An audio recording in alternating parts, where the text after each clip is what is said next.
욕망과 희망은 언뜻 보면 비슷해 보입니다. 뭔가를 바란다는 점, 갖고 싶어 하고 이루어 보고 싶어 한다는 점에서 같아 보입니다. 그러나 욕망과 희망은 그 뿌리와 열매라는 측면에서 완전히 다릅니다.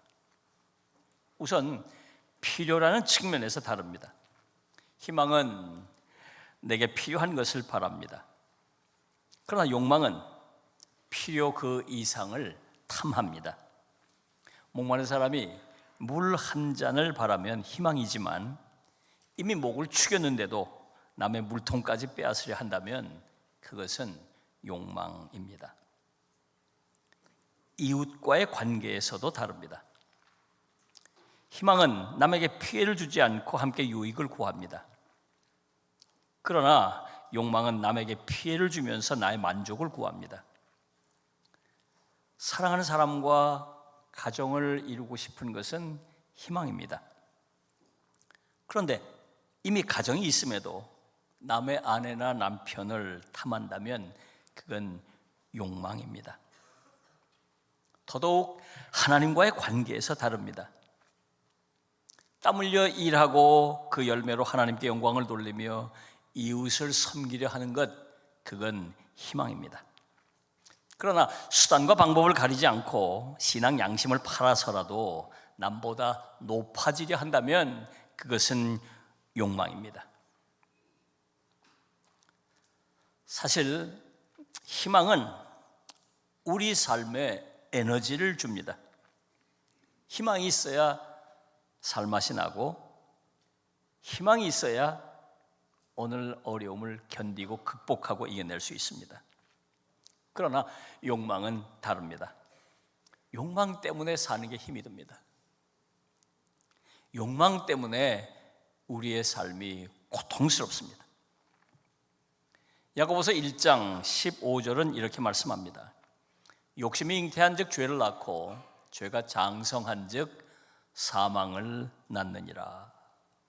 욕망이 생기면 죄가 생겨나고 그 죄 때문에 결국은 망하게 된다는 것이에요. 욕망이 우리 안에 뿌리를 내리고 성하게 되면 우리는 결국은 망하게 된다, 그런 말이에요. 지금 스마트폰 다 쓰고 계시잖아요. 스마트폰 없이는 하루도 살 수 없는 그런 시대가 되어버렸죠. 스마트폰 안에는 우리도 모르게 그 무서운 알고리즘이 다 장착되어 있습니다. 스마트폰을 켜면 여러 가지 어플들로 통해 가지고 계속해서 우리를 강하게 압박하는 것들이 있어요.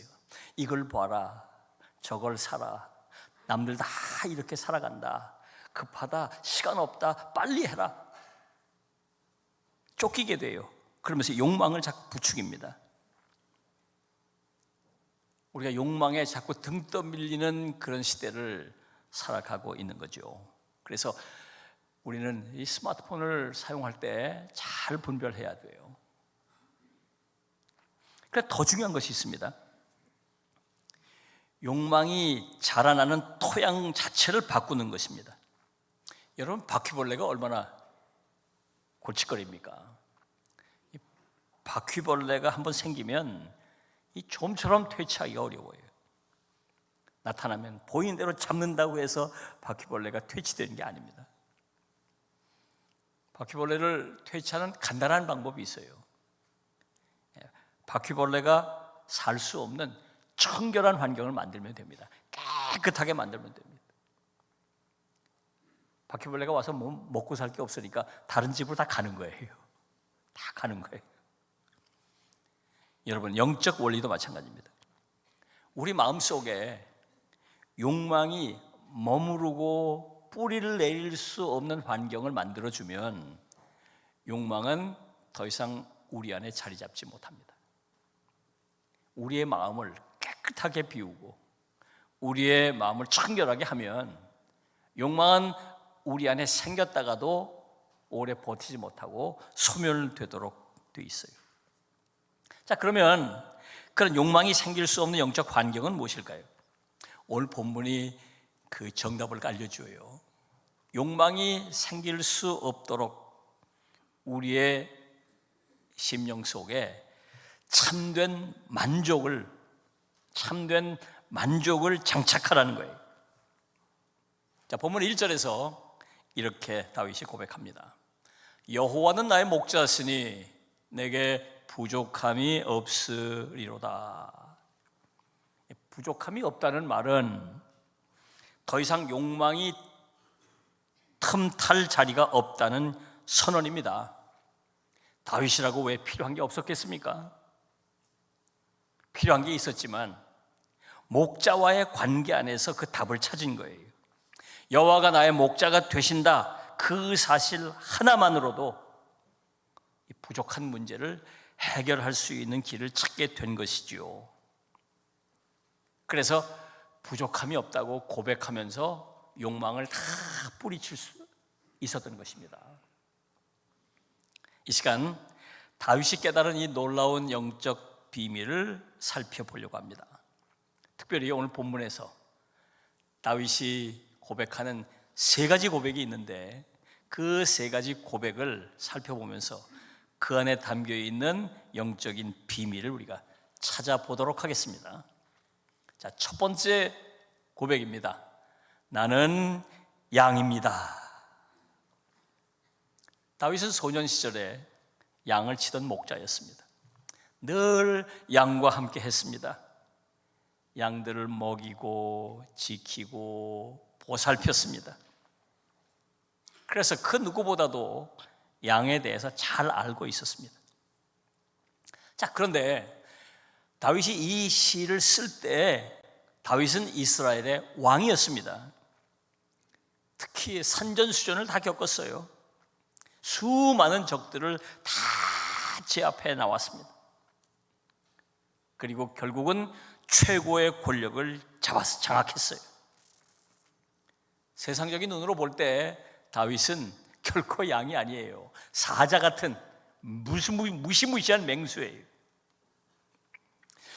그런데 인생의 노년에 다윗이 자기의 삶을 쭉 되돌아보니까 새삼스럽게 깨닫게 된 사실이 있습니다.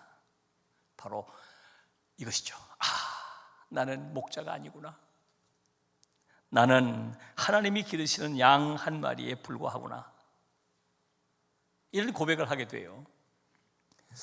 어떻게 다윗은 이런 고백을 하게 됐을까요? 양을 너무 잘 아니까 그 양과 자기를 이렇게 견주어서 보니까 자기는 정말 양 같더라, 그 말이에요. 몇 가지 점을 생각해 볼 수가 있는데, 첫째로 양은 지독한 근시입니다. 양은 시력이 아주 나빠서 바로 코앞에 있는 풀밖에 보지 못합니다. 10m, 20m 앞을 내다보지 못합니다. 그래서 목자가 앞에서 이끌어주지 않으면 눈앞에 풀만 뜯고 가다가 엉뚱한 길로 접어든다든지 웅덩이에 빠지거나 하는 경우가 많습니다. 다윗이 자신의 인생을 돌아보니까 그랬다는 거예요. 한 치 앞을 내다볼 수 없는 인생이었어요. 특별히 사울 왕에게 쫓기며 10년 세월을 보낼 때 어디로 가야 할지, 내일 무슨 일이 생길지, 혹시 오늘 내가 죽는 건 아닌지, 내일 죽을지 알 수가 없어서 불안한 나날의 연속이었습니다. 그는 이렇게 깨닫고 고백했지요. 나는 내 인생의 길을 스스로 찾을 수 없는 영적 근시로구나. 하나님이 인도해 주지 않으시면 나는 한 발자국도 뗄 수 없는 존재로구나.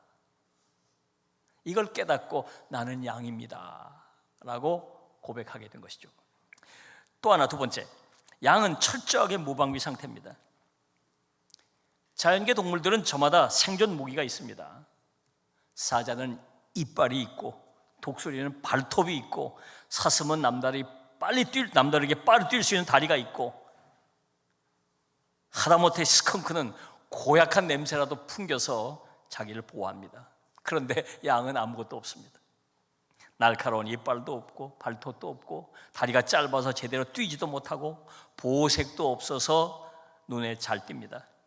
공격을 받으면 그저 소리 지르며 울 수밖에 없는 존재입니다. 가만히 생각해 보니까 다윗이 그와 같다는 거예요. 비록 자기는 왕의 갑옷을 입고 있었지만 영적으로 너무도 연약한 존재임을 알았어요. 수많은 대적 앞에서, 죄인의 유혹 앞에서 자신의 의지와 힘으로는 도저히 자신을 지킬 수 없음을 뼈저리게 느꼈던 것입니다. 그래서 나는 양 같은 존재로구나 고백하게 된 거죠.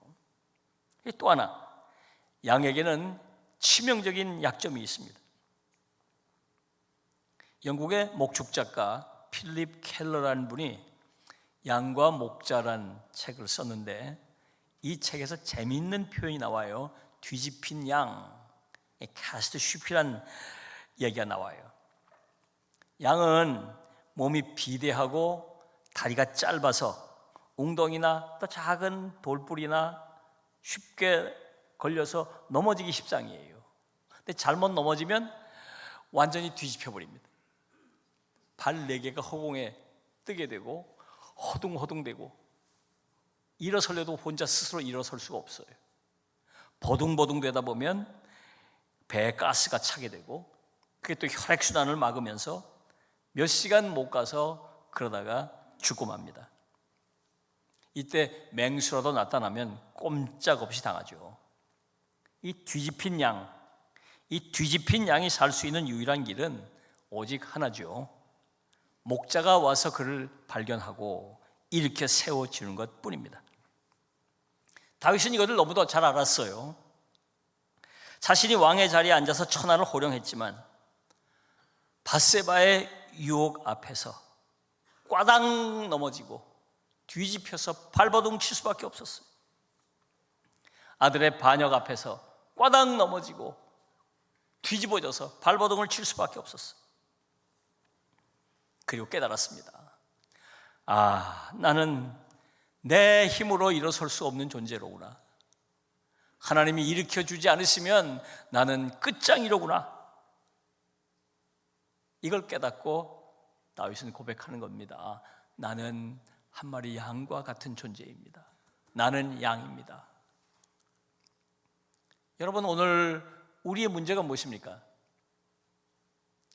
자신이 양임을 인정하지 못하는 교만입니다. 남보다 돈이 좀 있고, 남보다 좀 많이 배웠고, 남보다 좀 출세해서 높은 자리에 있고, 교회에서도 오래 교회를 다니고, 또 교회에서도 또 영향력을 좀 발휘하고, 그러면 스스로 목자 노릇을 하려고 합니다.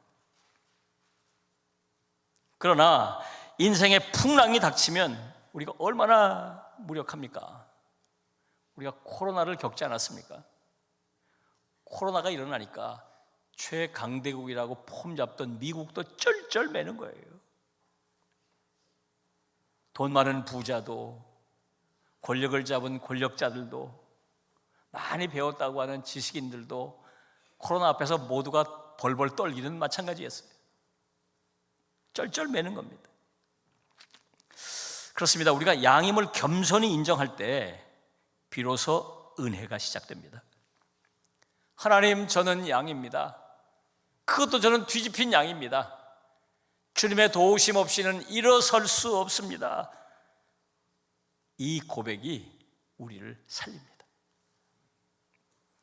자, 또 하나, 두 번째 고백이 나오는데, 여호와는 나의 목자입니다.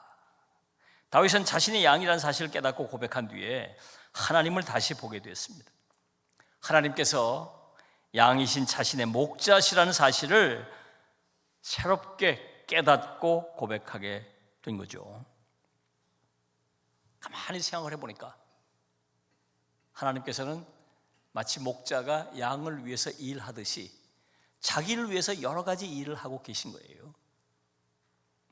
우선 그분은 앞서 가시면서 인도하십니다. 2절을 보면 이렇게 말씀하죠. 그가 나를 푸른 풀밭에 누이시며 쉴 만한 물가로 인도하시는도다 그랬어요. 목자는 양들을 인도한다는 거예요. 목자가 양들을 인도한다는 거예요. 근데 과연 그럴까요? 팔레스틴 땅, 이스라엘 땅에서는 그래요. 그런데 그렇지 않은 다른 나라에서는 그렇지 않아요. 팔레스틴 땅의 독특한 이 목축 문화의 표현이 여기 담겨 있는 거죠. 여러분, 미국을 가보면 카우보이들이 소떼를 몰 때 개를 풀거나 오토바이를 타고 가거나 뒤에서 소리를 지르면서 몰아가요. 쫙 몰아가요. 호주나 영국을 가봐도 양떼를 몰 때 개들을 풀어가지고 몰아가요. 한 방향으로 쫙 몰아갑니다. 그런데 이스라엘 땅은 지금도 그래요. 목자들이 양들보다 앞서서 걸어갑니다. 거친 광야에 뱀은 없는지, 가시덤불은 없는지, 웅덩이가 없는지 목자가 먼저 확인하고 안전한 발자국 표시를 내면서 양들을 그리로 부르는 것이죠. 이게 인도한다는 뜻이에요. 2005년에 터키, 이 튀르키예에 참 깜짝 놀랄 만한 사건이 일어났습니다. 반 지역의 한 목초지에서 양떼 1,500마리가 절벽 아래로 집단 추락을 한 거예요. 맨 앞에서 가던 양 한 마리가 길을 잘못 들어가지고 15m 절벽 아래로 굴러 떨어졌어요. 뒤에 따라오던 양들은 아무 생각도 없이 그 앞에 추락한 그 양을 따라서 자기가 그 낭떠러지로 뛰어내린 거예요. 그래서 뒤에 따라오던 양들이 전부 뛰어내리기 시작했어요. 1,500마리가 전부 뛰어내렸어요. 15m 낭떠러지 뛰어내려서 그 중에 450마리가 즉사했습니다. 그리고 대부분의 양들이 다쳤죠. 참 놀라운 사건이 벌어졌어요. 여러분, 이것이 목자 없는 양의 비극적 현실입니다. 세상은 자꾸 뒤에서 우리 귀여대다고 속삭입니다. 야, 앞에서 사람들이 가는 대로 가. 남들이 하는 대로 해. 유행을 따라 가라니까. 대세에 편승하라니까. 앞으로 가. 가라니까. 자꾸 가라니까. 수많은 사람들이 영문도 모른 채 뛰고 또 뜁니다. 어디로 가고 있는지도 모른 채 뛰어갑니다. 주가가 오른다니까 주식시장으로 너도 나도 뛰어들어요. 부동산 가격이 오른다니까 너도 나도 뛰어들어요. 이게 유행한다니까 이리로 몰리고 저게 유행한다니까 저리로 몰리고 허둥지둥 달려갑니다. 그러나 그 끝에 무엇이 있는지 아무도 알려주지 않습니다. 여러분, 주님은 다르십니다. 우리보다 앞서 가시면서 나를 따라오라고 초청하시는 거예요. 앞에서 무슨 일이 일어날지 모르는 우리에게 주님은 인생 최고의 내비게이션이 되어 주시는 것입니다. 그래서 내 짧은 생각, 내 얄팍한 경험을 내려놓고 목자의 음성을 따라갈 때 비로소 우리는 가장 안전한 쉴 만한 물가로 도착하게 되는 것이죠. 또한 하나님께서는 어둠 속에서도 우리와 함께 하십니다. 4절을 보면 이렇게 말씀하고 있죠. 내가 사망의 음침한 골짜기로 다닐지라도 해를 두려워하지 않을 것은 주께서 나와 함께 하심이라.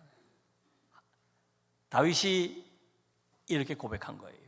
자기가 사망의 음침한 골짜기를 갔는데 거기 가보니까 거기서 보니까 주님이 자기와 함께 하신다는 거예요. 그걸 거기서 비로소 깨달았다는 거예요. 성서 지리학자들은 다윗이 말하는 이 사망의 음침한 골짜기가 그 와디 켈트 계곡, 저 깊은 골짜기라고 생각하고 있습니다. 이곳은 너무 깊어가지고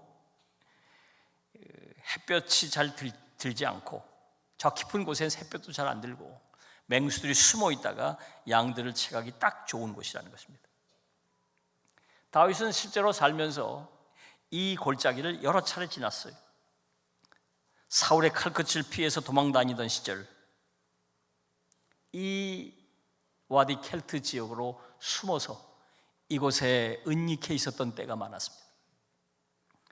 또 아들의 반역으로, 압살롬의 반역으로 맨발로 울면서 피난길에 나섰을 때에 또 이 골짜기를 지났습니다. 이 골짜기를 지나면서 많이 울고 두려움에 떨었던 곳이 바로 이 와디 켈트인데, 이 와디 켈트를 다윗은 사망의 골짜기라, 사망의 음침한 골짜기라고 표현해 놓고 있는 것입니다. 자, 그런데 본문에 놀라운 비밀이 하나 숨겨져 있어요. 여러분, 오늘 본문을 자세히 한번 살펴보십시오. 자, 중간에 인칭 변화가 일어나요. 하나님을 부를 때 하나님에 대한 인칭 변화가 일어나요. 3절까지는 하나님을 그라고 부릅니다. 그분이라고 부르는 거예요. 그분이라고. 그런데 4절서부터 바뀌죠. 4절서부터는 주님이라고 부르고 있어요. 우리말로 번역을 주라고 번역을 했는데 히브리어 원문을 보면 아타라고 하는 대명사를 쓰고 있어요. 히브리어에서 아타라고 하는 말은 2인칭 남성 대명사예요. 그러니까 정확히 번역을 하면 당신이란 말이에요. 당신이란 말입니다. you예요, you. 그러니까 인칭이 he에서 you로 바뀐 거예요. 그분에서 당신으로 바뀐 거예요. 어디서? 이 사망의 음침한 골짜기에서 바뀌었다는 거예요. 그러니까 다윗은 평안할 때는 하나님을 그분이라고 부르면서 자기 스스로 하나님에 대해서 하나님을 제3자로 생각하면서 이야기를 했던 거죠. 그러다가 정작 사망의 음침한 골짜기가 와서 인생의 위기를 겪을 때는 하나님께 말씀을 나누는, 하나님께 얘기하는 거예요. 하나님, 당신이, 대상이 바뀌었어요. 하나님과의 관계가 깊어진 것이죠. 그렇습니다. 고난은 우리를 하나님과 더 깊고 친밀한 2인칭의 관계로 이끌어 주어요. 그래서 골짜기가 무섭지만 그 골짜기는 목자의 숨결이 가장 가까이 느껴지는 곳이기도 합니다. 여러분, 때론 우리가 살면서 예기치 않게 다윗처럼 이런 사망의 골짜기를 지날 때가 있어요. 질병이라고 하는 골짜기, 갑작스럽게 암 선고를 받아가지고 가슴이 철렁 내려앉고 두려움이 밀려오는 그 골짜기 안으로 들어가게 됩니다. 사업에 부도 판결을 나서 이렇게 내가 길바닥으로 내몰리는구나, 가슴이 철렁 내려앉는 이 골짜기를 만날 때가 있어요. 생각지 못했는데 사랑하는 이를 떠나보내는 사별의 골짜기를 지날 때가 있어요. 이때 칠 같은 어둠 속에 나 혼자 버려진 것 같은 공포가 엄습해 옵니다. 다윗이 이런 사망의 골짜기를 여러 차례 겪었어요. 그러나 다윗은 이 두려움 속에서 자기와 함께 하시는 하나님을 보았던 거예요. 주님께서 목자로 여전히 자기를 인도하고 보살피고 계시다는 것을 깨달았어요. 그분의 손을 잡으면서 큰 위로를 받았던 것이죠. 여러분, 우리도 마찬가지입니다. 인생의 위기 속에서 하나님이 나와 함께 하신다는 사실을 깨닫고 깊이 체험할 때 우리는 말할 수 없는 위로를 받게 돼요. 주님이 나의 목자시라는 사실을 깨닫고 고백할 때 우리는 이 세상에서 얻을 수 없는 용기와 힘을 얻게 되는 거예요. 다윗은 사망의 음침한 골짜기 안에서 여호와는 나의 목자시다 고백하면서 그 골짜기 속에서도 두려워 떨지 않고 주저앉지 않고 용기 있게 그 골짜기를 돌파할 수 있었던 것이에요.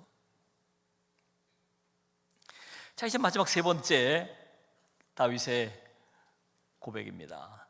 내게 부족함이 없습니다.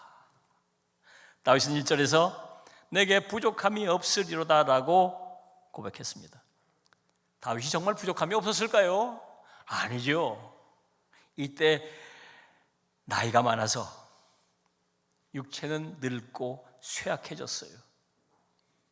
누가 좀 도와줘야 할 수 있는 일들이 점점 많아졌어요. 나이 들어 리더십이 약화되면서 왕권이 흔들거리기 시작했어요. 가정 안에 씻을 수 없는 아픔들이 생겨나고 있었어요. 인간적으로 보면 점점 날이 갈수록 부족한 것들이 많아지기 시작했습니다. 그런데 그때 다윗은 단호하게 내게 부족함이 없으리로다 고백을 했어요. 어떻게 이런 고백이 가능했을까요? 자기가 가진 소유 목록에서, 통장 잔고에서 이런 고백이 나오는 게 아니에요. 바로 그 목자와의 친밀한 관계 속에서 이런 고백이 나오는 것입니다. 구약학자 월터 무르그먼이라는 분이 있습니다. 제가 참 좋아하는 분인데 이분의 책을 제가 많이 읽고 제게 많은 통찰을 주는 분이신데요, 이분이 시편의 메시지라는 책에서 지금 오늘 이 대목을 이렇게 풀이했어요. 그 풀이하면서 아주 독특한 용어 하나를 썼어요. 신뢰의 전이. 신뢰가 트랜스퍼, 바뀐다는 거죠. 신뢰의 개념 자체가 바뀐다는 거예요. 그러니까 우리는 평탄한 푸른 초장에서는 하나님에 관한 정보만 들어도 우리의 신앙을 지켜낼 수가 있죠. 그런데 우리가 사망의 골짜기에 접어들게 되면 그 지식은 더 이상 우리에게 힘이 되지 않아요. 네, 이때 그 지식, 그 신뢰에 변화가 생긴다는 거예요. 골짜기라는 위기 속에서 그분은 선하신 분이시고 나를 사랑하시는 분이십니다 라고 했던 하나님에 관한 객관적인 지식이, 그 하나님이 지금 나와 함께 계십니다, 내 손을 잡고 계십니다 라고 하는 주관적인 확신으로 변화된다는 거예요. 이렇게 신뢰의 전이가 일어났을 때 그제서야 비로소 내게 부족함이 없습니다 라고 고백할 수 있게 됐다는 거예요. 이 부르그만이라고 하는 신학자가 해석한 이 참 새로운 통찰이 제게 큰 감동을 줬는데요, 저도 아주 동의합니다. 한 환자가 중병을 앓던 중에 수술대에 오르게 됐어요. 다행히 자기를 수술해 줄 의사가 이 분야의 세계적인 최고의 권위자라는 사실을 알게 됐어요. 그러나 수술실 안으로, 수술장 안으로 들어갈 때 정말 가족들과 다 헤어지고 홀로 수술장 안으로 들어갈 때 그 싸늘한 공기 속에서 막 공포가 밀려듭니다. 그 공포가 밀려들 때 지금 나를 기다리고 나를 수술해 줄 그 의사는 세계 최고의 권위자야. 그 지식이 그 공포를 어떻게 무마해 주지 못해요. 두렵고 무서워요. 그런데 그 의사가 자기에게 다가와서 자기 손을 꼭 잡습니다. 걱정하지 마세요. 제가 최선을 다할 겁니다. 저 이런 수술 참 많이 했는데 문제 없어요. 잘 될 겁니다. 이 수술 끝날 때까지, 선생님 회복될 때까지 제가 옆을 지킬 겁니다. 그 얘기를 듣는 순간 의사에 대한 지식이 의사와의 관계로 바뀝니다. 신뢰의 전이가 일어나는 거죠. 그제서야 환자는 평안을 찾으면서 이렇게 말할 수 있습니다. 아이고, 이제 안심입니다.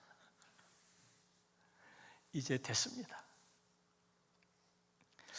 그렇습니다. 지금 다윗의 고백이 바로 이것입니다.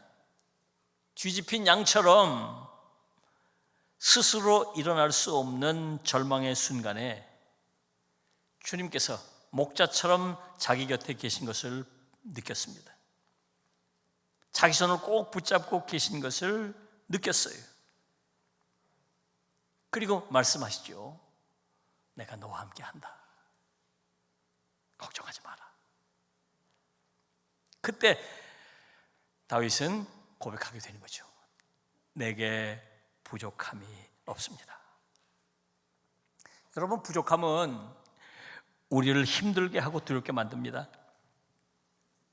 그러나 목자는 그 부족함을 통해서 우리에게 당신으로 다가오십니다. 세상은 끊임없이 너는 이게 부족하다, 저게 부족하다, 저게 없다, 우리를 참 불안하게 만들지요. 그러나 목자의 임재를 체험하는 사람은 이렇게 외칠 수 있습니다. 주님이 내 곁에 계시니 부족함이 없습니다. 사랑하는 여러분, 시편 23편은 우리에게 대단히 중요한 신앙적 원리를 가르쳐 줍니다.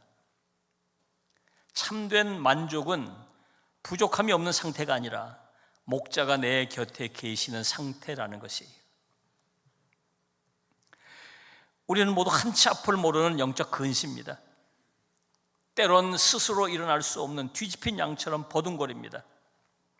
그러나 뒤집혀 버둥거리는 그 자리가 바로 멀리서 그분이라고 부르던 하나님을 내 곁에 당신으로 만나는 기적의 현장이 되는 것입니다. 지금 골짜기를 지나고 계십니까? 고난의 골짜기, 눈물의 골짜기, 사망의 골짜기를 지나고 계십니까? 그곳은 여러분을 망하게 하는 곳이 아니라 하나님을 새롭게 만나게 해주는 축복의 자리입니다. 머리로만 알고 있던 하나님을 이제 가슴으로 초대해 보십시오. 목자이신 주님께서 지금 내 곁에 계시다는 사실을 깨닫고 그분의 손길을 느끼는 순간 우리는 이렇게 고백할 수 있습니다. 내게 부족함이 없으리로다. 기도하겠습니다.